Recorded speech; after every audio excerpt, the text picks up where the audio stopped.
आज हम बात करेंगे भारत में महिला आरक्षण बिल को लेकर, क्योंकि आजकल भारत में महिला आरक्षण बिल को लेकर राजनीति काफी जोरों शोर से हो रही है। तो आइए समझते हैं कि आखिर महिला आरक्षण बिल क्या है। What is women reservation bill, यानी महिला आरक्षण बिल क्या है। तो आइए समझते हैं इस वीडियो के माध्यम से। संसद का 5 दिन का विशेष सत्र सोमवार से शुरू हुआ।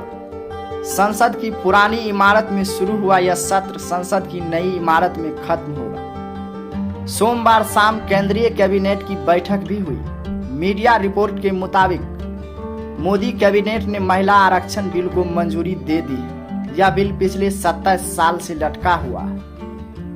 कैबिनेट का फैसला सार्वजनिक तो नहीं हुआ, लेकिन केंद्रीय मंत्री प्रहलाद सिंह पटेल ने ट्वीट कर इसकी जानकारी दी। हालांकि बाद में उन्होंने अपना ट्वीट डिलीट कर दिया। इसके बाद इस बात की चर्चा तेज हो गई कि सरकार विशेष सत्र में महिला आरक्षण बिल पेश कर सकती है। महिला आरक्षण बिल सोमवार को लोकसभा में भी चर्चा में रहा। प्रधानमंत्री नरेंद्र मोदी ने पुराने संसद भवन में अपने अंतिम भाषण में कहा कि दोनों सदनों में अब तक 7500 से अधिक जनप्रतिनिधियों ने काम किया है, जबकि महिला प्रतिनिधियों की संख्या करीब 600 रही है। उन्होंने कहा कि महिलाओं के योगदान ने सदन की गरिमा बढ़ाने में मदद की है। इसके बाद नेता प्रतिपक्ष अधीर रंजन चौधरी ने पिछले 75 सालों में कांग्रेस सरकारों के कामकाज का लेखा जोखा पेश किया। इस दौरान सोनिया गांधी ने उन्हें महिला आरक्षण बिल की याद दिलाई थी। महिला आरक्षण बिल 1996 से ही अधर में लटका हुआ है। उस समय एचडी देवगौड़ा सरकार ने 12 सितंबर 1996 को इस बिल को संसद में पेश किया था, लेकिन पारित नहीं हो सका था।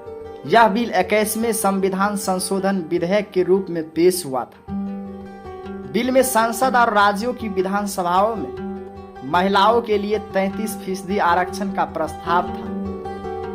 इस 33% आरक्षण के भीतर ही अनुसूचित जाति एससी, अनुसूचित जनजाति एसटी के लिए उप आरक्षण का प्रावधान था, लेकिन अन्य पिछड़ा वर्ग के लिए आरक्षण का प्रावधान नहीं था। इस बिल में प्रस्ताव है कि लोकसभा के हर चुनाव के बाद आरक्षित सीटों को रोटेट किया जाना चाहिए। आरक्षित सीट राज्य या केंद्र शासित प्रदेश के विभिन्न निर्वाचन क्षेत्रों में रोटेशन के जरिए आवंटित की जा सकती है। इस संशोधन अधिनियम के लागू होने के 15 साल बाद महिलाओं के लिए सीट का आरक्षण खत्म हो जाएगा। अटल बिहारी वाजपेयी की सरकार ने 1998 में लोकसभा में फिर महिला आरक्षण बिल को पेश किया था। कई दलों के सहयोग से चल रही वाजपेयी सरकार को इसको लेकर विरोध का सामना करना पड़ा। इस वजह से बिल पारित नहीं हो सका। वाजपेयी सरकार ने इसे 1999, 2002 और 2003 से 2004 में भी पारित कराने की कोशिश की, लेकिन सफल नहीं हुई। बीजेपी सरकार जाने के बाद 2004 में कांग्रेस के नेतृत्व में यूपीए सरकार सत्ता में आई और डॉक्टर मनमोहन सिंह प्रधानमंत्री बने। यूपीए सरकार ने 2008 में इस बिल को 108वें संविधान संशोधन विधेयक के रूप में राज्यसभा में पेश किया। वहां यह बिल 9 मार्च 2010 को भारी बहुमत से पारित हुआ।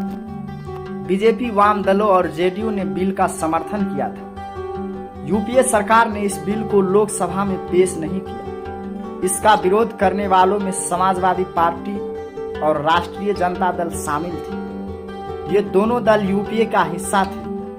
कांग्रेस को डर था कि अगर उसने बिल को लोकसभा में पेश किया तो उसकी सरकार खतरे में पड़ सकती है। साल 2008 में इस बिल को कानून और न्याय संबंधी अस्थायी समिति को भेजा गया था।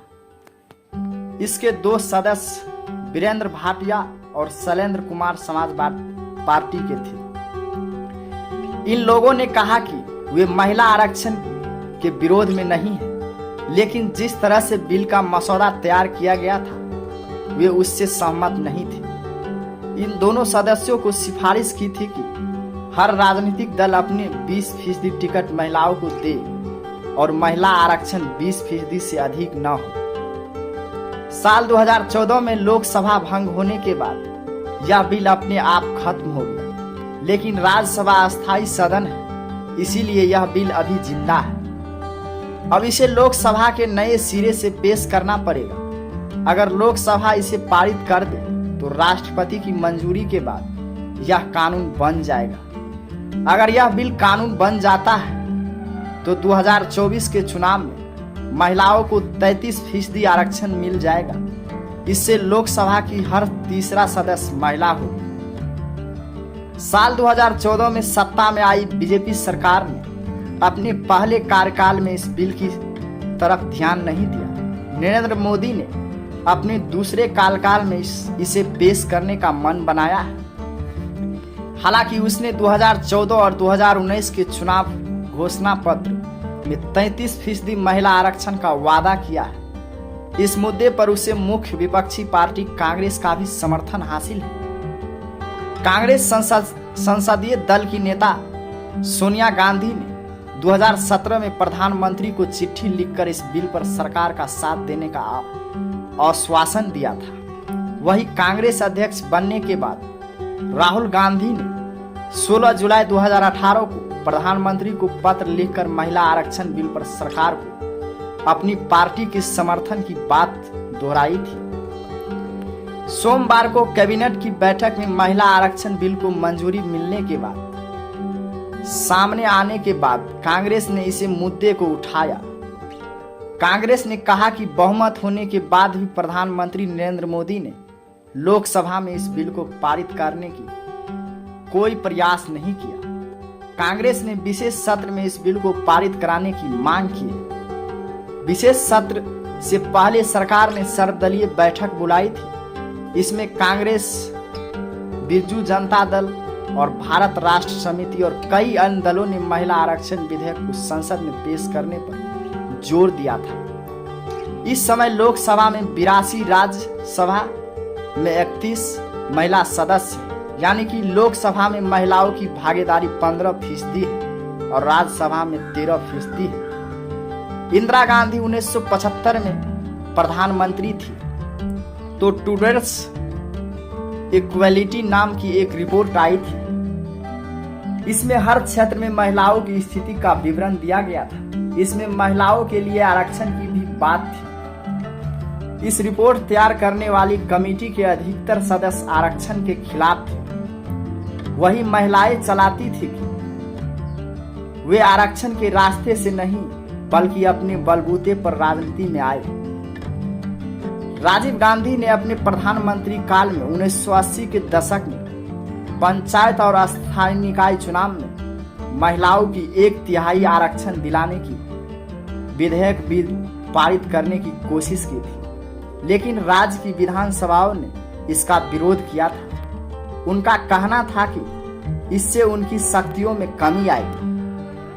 पहली बार महिला आरक्षण बिल को एच.डी. देवगौड़ा की सरकार ने 12 सितंबर 1996 को पेश करने की कोशिश की। सरकार ने 21वें संविधान संशोधन विधेयक के रूप में संसद में महिला आरक्षण विधेयक पेश किया।